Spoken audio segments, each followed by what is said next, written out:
Good morning, friends. Let us start today's session. Sorry, we have started late because of some official work.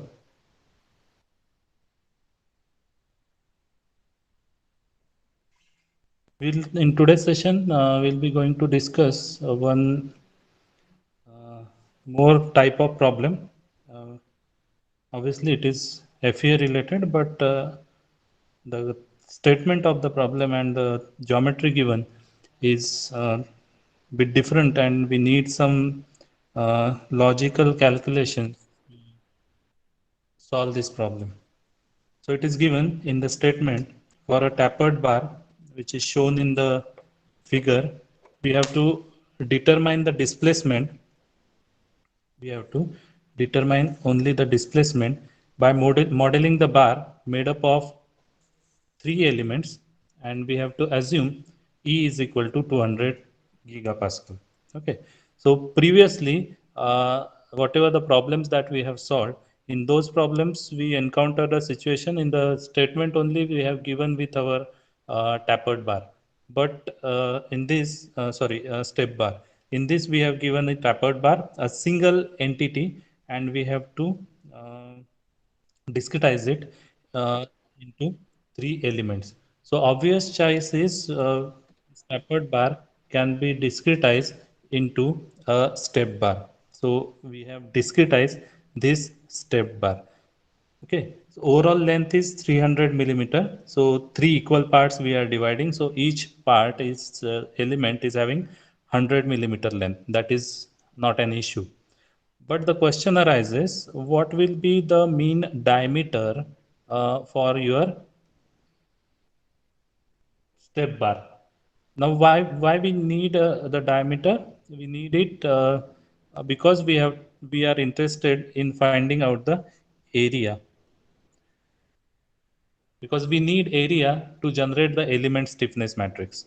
Okay. Also, the bar is subjected with a load of 50 kilonewton at one end, and it is fixed at another end. So this bar can be modeled as step bar having three elements. So we consider three elements, and at each node we are having the displacement and forces. So this is not a new thing for us. So this is your FEA model, and if you look at this diagram, so in this diagram we have prepared the tapered bar and into a step bar shown by the red color, and we have to find out the mean diameter, and along with that we have to find the area. So how to find out the mean diameter? We have marked this at a step bar. This diameter at this end it is 60, and if I draw a straight line for the 60 millimeter like this, like this. So this comes out to be 60 and 45 on the both the sides, 45 on other side and 45 on the next side. Uh, that is how I can divide it this. Okay, these equations, these dimensions, and I consider the distance y1 from this point to this point. I have considered the distance as y1.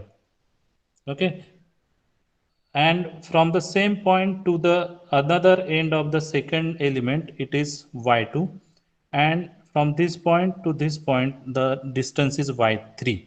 So why I need these distances? I need it for calculating the mean diameter. Also, from this end to the middle, obviously uh, each element is having length 100 millimeter. So mean diameter I'll be finding out at 50 millimeter distance. Okay. Similarly, from this end to this middle element, I'll get it as 150, and from this point to this point, I'll get it as 250. So this figure is self-explanatory. I have just discretized the three element. I have marked the mean diameter and their distances from one end, from the right hand side end. Also, I have marked the vertical distances as y1, y2, y3 with respect to this point of y is equal to 60. So why I need this? I need to make some geometrical calculation. So consider element number 1. So this is my element number 1. This is element number 1 whose mean diameter is dm1. So for that, for this element, I can write 45. Okay, so which distance? It is 45 divided by 300. So this distance divided by entire distance. This is 300. Okay, 45 divided by 300, which is equal to y1, that is this distance, divided by 250. 250 is this horizontal distance. Okay, from this point to this point. So 45, this distance, divided by 300 equal to y1 divided by 250, this much of distance. So y1 coming out to be 37.5, and dm1 I can calculate as, this is important, you must remember, is mean diameter 1 is equal to 60 plus 2y1. Okay, so y1 I have calculated earlier by taking this equation, this ratio, and dm1 is equal to 60 plus 2y1, which is equal to 135. So area is equal to dm1 into dm1 is equal to 18,225 millimeter square. So cross sectional area I can find out over here as A1 as 18,225. Now for element number 2, let us calculate for element number 2. I can have 45 divided by 300, which is equal to y2 divided by 150. Okay, so what I am calculating, 45, this distance, divided by 300 is equal to y2, that is this much of distance which is unknown, divided by 150. So 150 is now from this point, from this end to the mean diameter of the second element. So this coming out to be y2 is equal to 22.5 millimeter. As we know that dm2 is equal to 60. 60 is your the regular diameter, the this end, this distance is 60. So 60 plus 2y2, which is equal to 60 plus 2 into 22.5, coming out to be 105 millimeter. So dm2 is 105 millimeter. Now we will calculate A2 as dm2 into dm2, which is equal to 105 into 105, coming out to be 11,025 millimeter square. Okay, similarly for element number 3, now you can guess the ratio. 45 divided by 300 equal to y3 divided by distance from the free end to the mean diameter of your element number 1, that distance is 50. So this is 45 by 300, which is common for all the elements. Y3 is the distance which is from this to this, it is 80 y3, and divided by from this end to your mean diameter end up to this point, it is 50 millimeter. So this coming out to be y3 equal to 7.5 millimeter. Now dm3, mean diameter 3, equal to 60 plus 2 into y3, which is equal to 60 plus 2 into 7.5. So dm3 equal to 75 millimeter. Okay. Now A3 equal to dm3 mean diameter 3 into mean diameter 3, which is equal to 75 into 75, coming out to be 5625 millimeter square.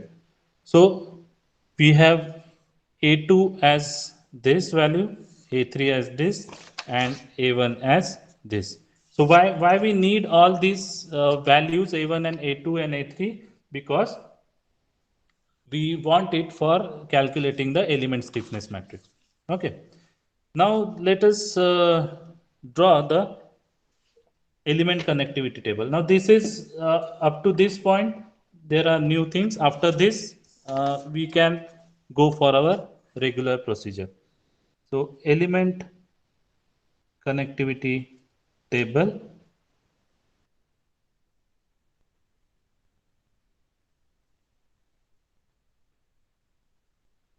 Now all of you are quite familiar with this element connectivity table. Element, then node numbers. So we are having 1, 2, local degrees of freedom. Then we have three elements, 1, 2, 3. Then 1, 2, 2, 3, 3, 4. These are the global degrees of freedom. Okay.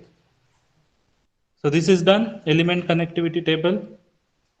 Now we will find the element stiffness matrix. Element stiffness matrices. So for element number 1, it is K1 as AE or A1E upon L1, 1 minus 1 minus 1 1. Putting the values, I'll get K1 as, now I'll be writing directly because we are quite familiar with the solution. It is 6.45 minus 36.45 minus 36.45 and 36.45. We'll write 1 2 and 1 2 over here. Similarly, for element number 2, I write K2 as 10 to the power 6 into 22.05 minus 22.05 minus 22.05 and 22.05. Over here I am writing 2 3 and 2 3 as my global degrees of freedom. Please remember that you have to write exactly the same way I am writing. It will not create confusion amongst yourself while solving the problem in examination. You must follow this procedure. K3 as, again, 10 to the power 6 in bracket I have 11.25 minus 11.25 minus 11.25 and 11.25. It is 3 4 and 3 4, which are my global degrees of freedom. Okay. So next is go for the global stiffness matrix. Assemble your element stiffness matrices and formulate the global stiffness matrix. So global stiffness matrix K is equal to, again we have to determine size, which is equal to number of nodes in the system multiplied by degree of freedom per node. So here we are having 4 nodes and each having 1 degree of freedom. So size will be 4 by 4 for the global stiffness matrix. So I can write 1, 2, 3 and 4. Here 1, 2, 3 and 4. Outside I'll write 10 to the power 6. Don't forget to write it. That is as 36.45 minus 36.4500 minus 36.45 58.5 because we are getting two elements for 2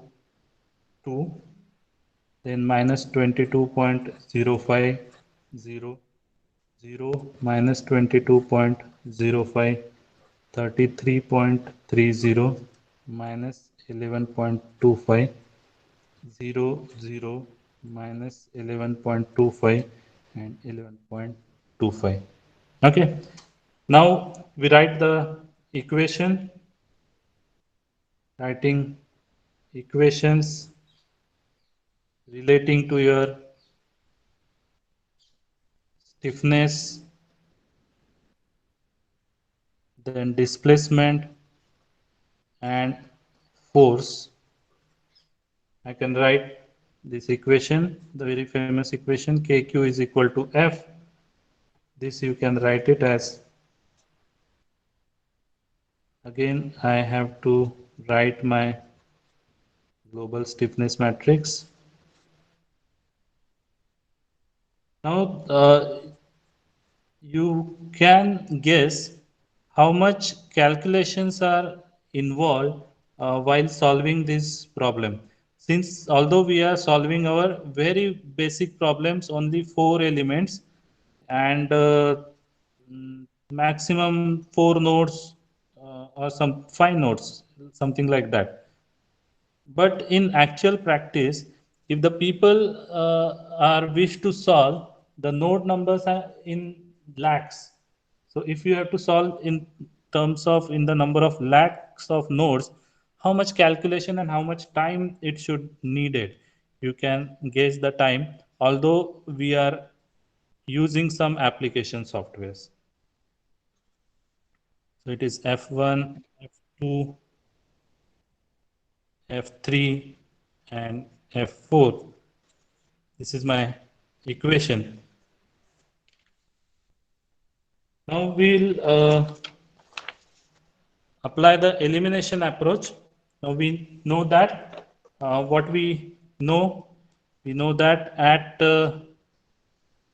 node 1 q1 is equal to 0 because that node is fixed. So we'll be deleting this.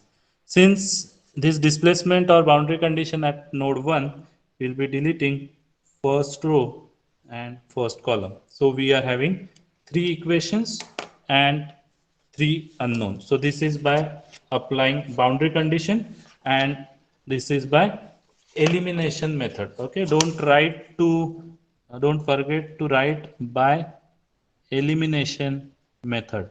So more you write, the more examiner will come to know that yes, you know the name of the method, that is elimination method. Okay, so after elimination method and then you will get the equation or this equation in a reduced form as this 3 unknown and 3 equations. So these equations can be solved very easily simultaneously. This is Q2, Q3 and Q4 because at Q1 the displacement is 0. Internal forces F2 and F3 are also 0. So we can write as 0, 0 and at Q4 we are having a 50 kilonewton force. Okay. So by solving equations, we'll get the displacement as Q2 equal to 1.3717 into 10 raised to minus 3 millimeter. Q3 equal to 3.6394 into 10 raised to minus 3 millimeter, and Q4 equal to 8.0834 into 10 raised to minus 3 millimeter. So this is your answer. In the problem they have asked us only to find out the displacement. That's why this problem ends over here. So this was asked uh, in the examination of let's see which examination they have asked. Yeah, in somewhere, but I cannot recall it, but it is for 8 marks. Okay, so such kind of problem you can expect in exam. So this is one interesting and different kind of problem, tapered bar, in which you can have to make the elements. Sometimes the variation is they will not give you to discretize or to model it as 3 elements. They say just model the element, model this bar, tapered bar. So in that case, you can take your call that you can make it as 2 elements to make your life simple and just find out the 2 mean diameter and 2 areas A1 and A2. So that is the variation you can expect in your problem. Okay, so this is one kind of problem. Now we are switching over to some different kind of problem in which you will come to know the importance of your element connectivity table. Okay, so this problem they have given some arrangement of springs like this. So I am drawing this. So this is arrangement of spring, and we have to consider the spring, this arrangement, all the springs as 1D spar elements. That means degree of freedom is 1 and it can move along only in one direction, and it is having only 2 nodes per element.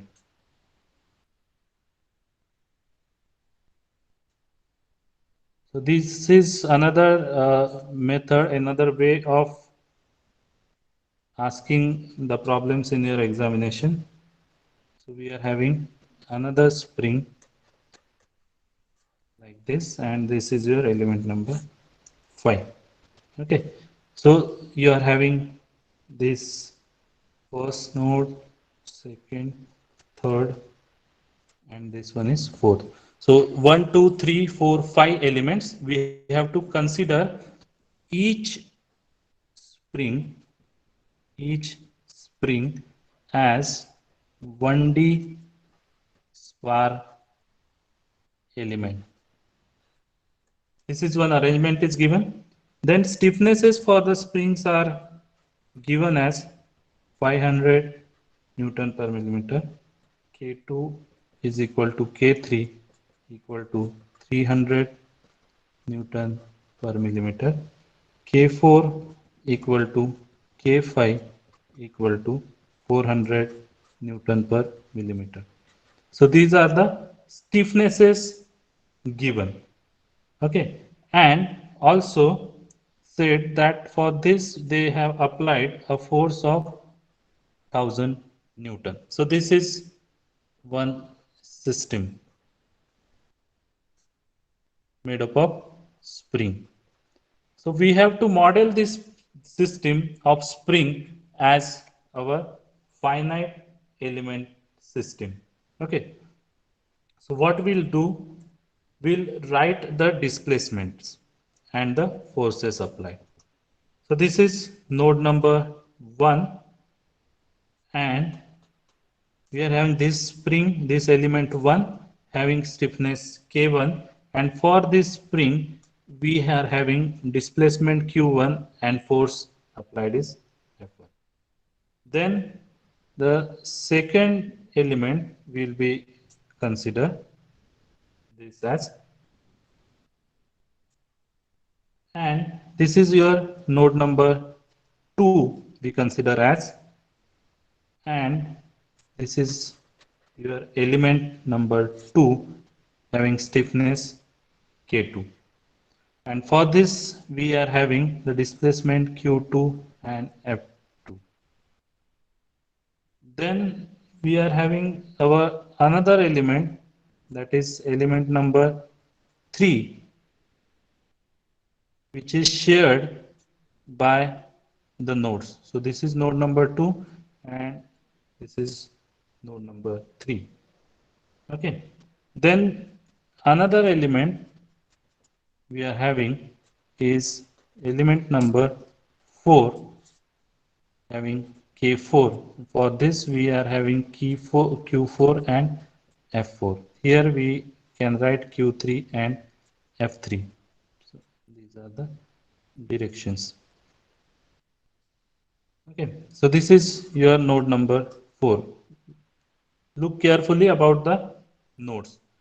And we are having a common node shared 2 and another node 4 for element number 5 whose stiffness is K5.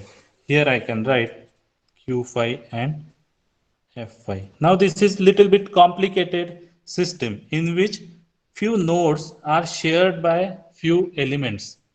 Okay, here your element connectivity table plays a major role in defining a global stiffness matrix. Okay, so let us first write the structure of element connectivity table.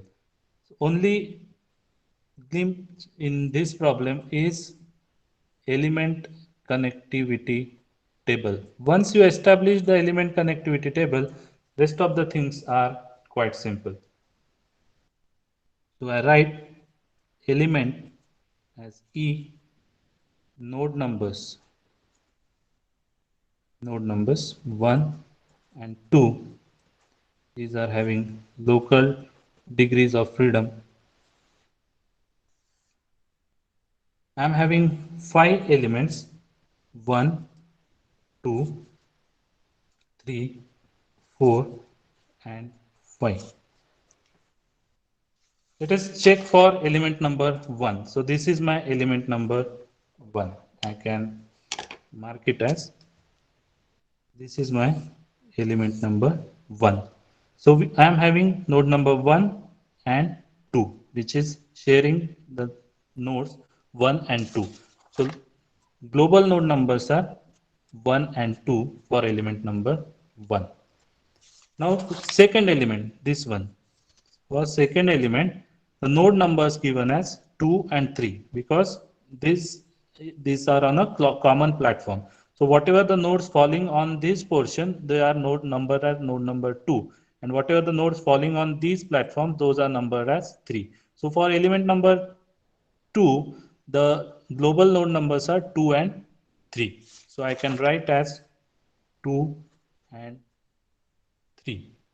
Similarly, if we look at 3, element number 3, the same nodes are shared because the structure is something like this.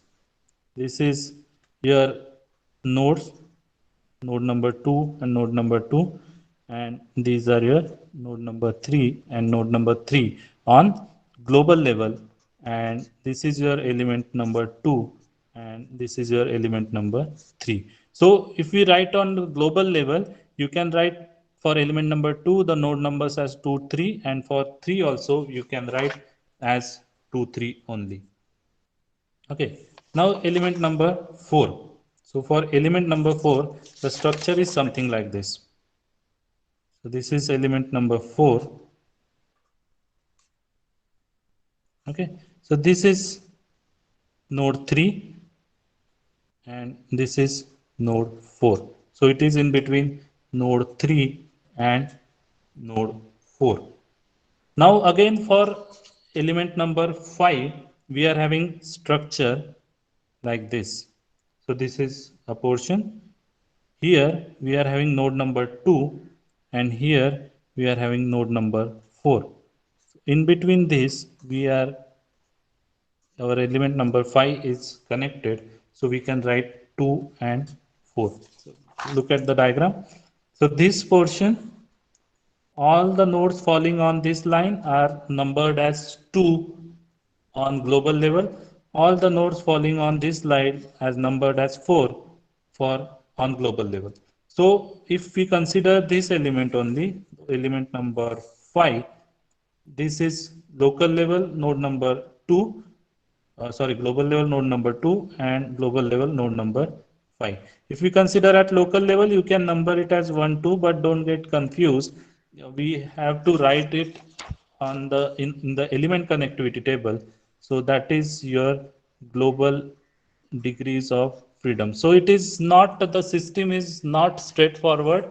Some nodes are shared by each other. Okay. After that, we have to find out the element stiffness matrices. It is now it is easy for these kinds of problem because we don't need to calculate AEL.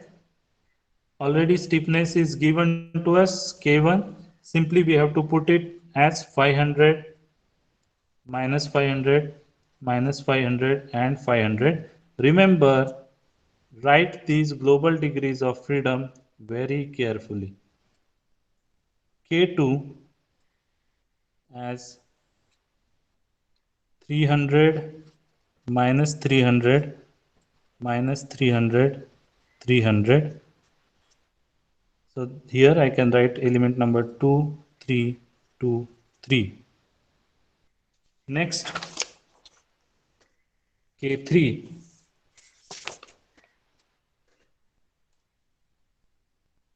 I can write it as 300 minus 300 minus 300 and 300. For 3, the same nodes are shared, 2 3 and 2 3. K4, it is again sharing 3 and 4, 3 and 4. So it is 400 minus 400 minus 400 and 400. And for K5, it is 2 and 4, 2, 4, 2, 4. So it is 400 minus 400 minus 400 and 400. Okay, so this is the scene. Now we have to formulate the global stiffness matrix.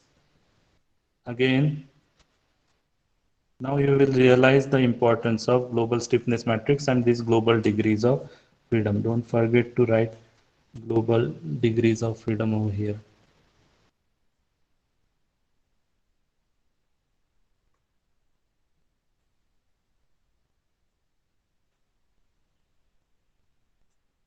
Fine. Now we will write the stiffness matrix. The size of the matrix 4 by 4. Okay. So we are having 4 nodes and each node having only 1 degree of freedom. So it is 1, 2, 3, 4. 1, 2, 3 and 4. So column 1, row 1, we are having 500, only one element. Column 2 and row 1, again we are having only one element, and 3 1 and 4 1 is not there, that's why I am writing 400. Then for 1 2 I am only minus 500. Now for 2 2, for 2 2 I am having this 500. For 2 2 I am having this 300. For 2 2 I am having this 300 and I am having this 400. So 500 plus 300 plus 300 plus 400 equal to 1500. Okay, once again I'll tell you, we are searching for column 2 and row 2. First element stiffness matrix, column 2 row 2, 500. Second stiffness matrix, column 2 row 2, 300. Third stiffness matrix, column 2 row 2, 300. Fourth, there is no 2 3, 2 2. And in fifth we are having second column, second row, 400. So 500 from first stiffness matrix, 300 from second, this again 300 from third, and this is from fifth. So if we make it, add it, it is coming out to be 1500. So by looking at this figure, you must have realized the importance of this defining this global stiffness matrix and defining your element connectivity table. Okay. Again, go for uh, column 3 and row 2. So column 3 and row 2 is minus 300. Column 3 and row 2, in previous one, here column 3 and row 2, again I have minus 300. So minus 300 and minus 300 I am getting as minus 600. Here I can write minus 400. Similarly, I can complete the table. Again we go for 3 3. Let us try for third row and third column. So in the first element stiffness matrix, there is no third row and column. Here I can get third row and third column as 300, element number 3, sorry 2. So for this 2, then third row third column, again I am getting as 300 from third element. 3 3 I am getting as 400 from this fourth one, and there is no one. So 700 plus 300 as 1000. So adding these elements I can write as 1000. So likewise you can complete your table element global stiffness matrix.